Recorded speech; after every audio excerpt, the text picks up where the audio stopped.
सुंदर देशा काय दगडांच्या देशा ते आता बेवड्यांच्या देशा करायचं चाललंय. बेवड्यांच्या देश. दिल्लीची तजेलदार वेशा. हे आम्हाला तुम्ही शब्द काय, वाक्य काय, संस्कृती काय अजिबात शिकवू नका. हे सगळे भडवे आहेत, रणके आहेत, रणके दिल्लीचे.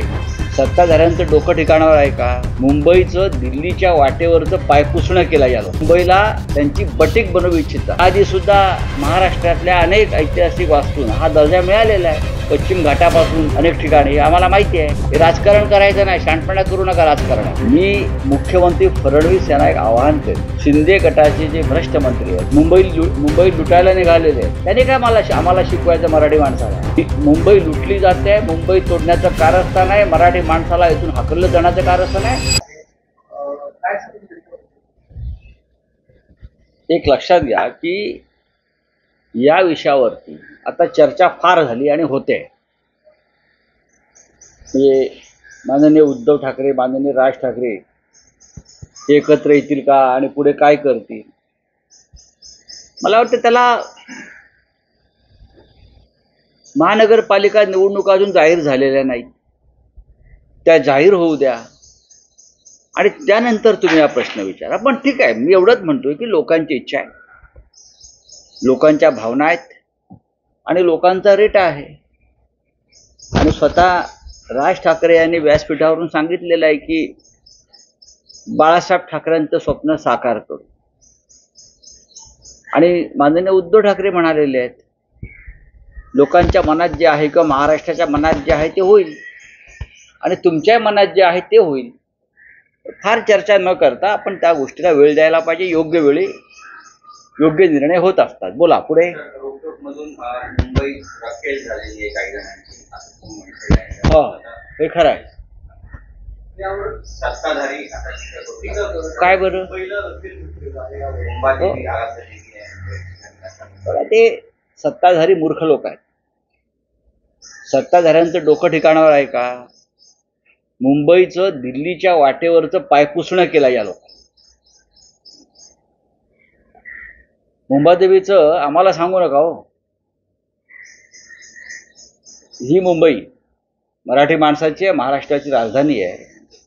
आणि काही धनिक शेठ गुजरातचे आणि राज्यकर्ते मुंबईला त्यांची बटीक बनवू इच्छितात. म्हणजे तोच अर्थ आहे. मी काय शब्द वापरला त्यावर जाऊ नका. परिस्थितीवर बोला, धारावीच्या पुनर्वसनावर बोला, धारावीच्या निमित्तानं अडाणीला जी भूखंडाने आंघोळ घातली जाते त्याच्यावर बोला, मुंबईतल्या मराठी माणसाला हद्दपार केलं जाते त्याच्यावर बोला. हे होत नाही ना, याचा अर्थ मुंबई तुमची बटीक आहे. मुंबईचा उल्लेख यापूर्वी सुद्धा दिल्लीची तजेलदार वेशा असा संयुक्त महाराष्ट्राच्या लढ्यात सर्व संयुक्त महाराष्ट्राच्या नेत्यांनी केलेला आहे. हे जे माझ्यावर टीका करतायत त्यांनी इतिहास समजून घ्यावा महाराष्ट्राचा. दिल्लीची तजेलदार वेशा आणि त्यातून आंदोलन झालं. कळलं? हे आम्हाला तुम्ही शब्द काय, वाक्य काय, संस्कृती काय अजिबात शिकवू नका. हे सगळे भडवे आहेत, रणके आहेत, रणके दिल्लीचे. मुंबई लुटायला निघालेले आहेत. त्यांनी काय आम्हाला शिकवायचं मराठी माणसाला? काय आहे शब्द तो? मुंबई लुटली जाते, मुंबई तोडण्याचं कारस्थान आहे, मराठी माणसाला इथून हाकललं जाण्याचं कारस्थान आहे. धारावी त्याचं ज्वलंत उदाहरण आहे. छत्रपती शिवाजी महाराजांचे 12 किल्ले हे युनेस्कोनं वारसा यादीत टाकले. याच्या त्या सोहळे सुरू आहेत सर्वत्र भाजपचे. हे तुम्ही केलं, तुमचा काय संबंध आहे? किल्ले तुम्ही बांधलेत. याआधी सुद्धा महाराष्ट्रातल्या अनेक ऐतिहासिक वास्तूंना हा दर्जा मिळालेला आहे. पश्चिम घाटापासून अनेक ठिकाणी आम्हाला माहिती आहे. हे राजकारण करायचं नाही, शहाणपणा करू नका राजकारणाचा. हे तुमचं तुम्ही बघा. बोला. व्हिडिओ तो आपण ट्विट केला होता, मॉर्फ केलेला व्हिडिओ आहे असं म्हणलं आणि त्याबद्दल आपल्यावर दावा आहे. त्याच्यावरती विधानसभेत त्याने उद्या वक्तव्य करू द्या. व्हिडिओ मॉर्फ केलाय की काय केलंय हे फॉरेन्सिक लॅब ठरवेल ना. हे फॉरेन्सिक लॅब लॅब ठरवतं, फॉरेन्सिक लॅब जी असते ती ठरवते काय आहे ते. आणि तो व्हिडिओ का आम्ही काढलाय, ओरिजिनल पण आहे आणि व्हायरल सुद्धा आहे. बघा, त्याच्यावरती आता चर्चा करण्यापेक्षा मी मुख्यमंत्री फडणवीस यांना एक आवाहन करेन, शिंदे गटाचे जे भ्रष्ट मंत्री आहेत, संजय राठोड यांच्यावरती भ्रष्टाचाराचा आरोप परिणय फुके यांनीच केलेल्या, भाजपचे मंत्री, भाजपचे नेते, त्यानंतर संदीपान भुमरे,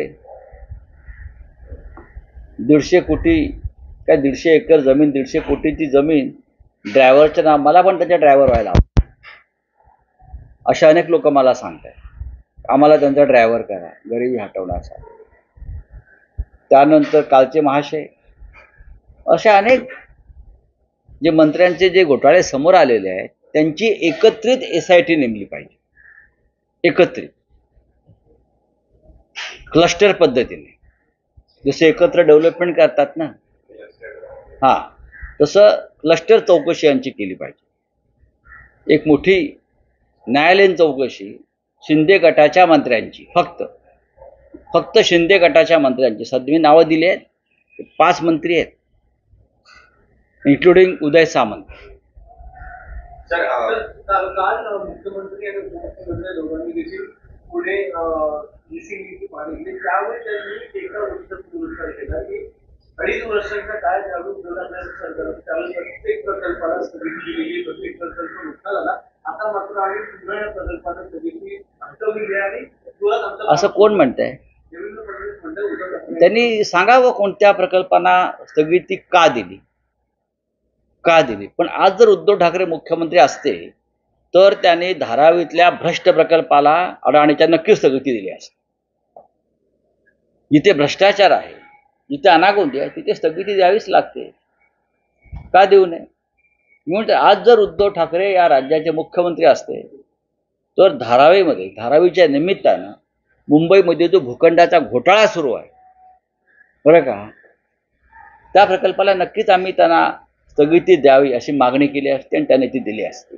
देवेंद्र फडणवीस बरोबर बोलत आहेत. भ्रष्टाचाराला मुक्त रान देणारे जे प्रकल्प होते त्याला आम्ही नक्कीच स्थगिती दिली असती. आता काय शक्तीपीठ रस्ता आहे, त्यालाही स्थगिती दिली असती. हा रस्ता कशा करताय? हा रस्ता महाराष्ट्राच्या हितासाठी नाही आहे, हे लक्षात घ्या.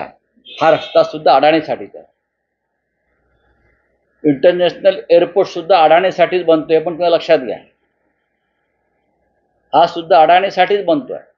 प्रत्येक प्रकल्प या महाराष्ट्रातला देशातला जर अडाणीसाठी बनत असेल तर मला असं वाटतं अशा प्रकल्पांना स्थगिती देणं गरजेचं आहे.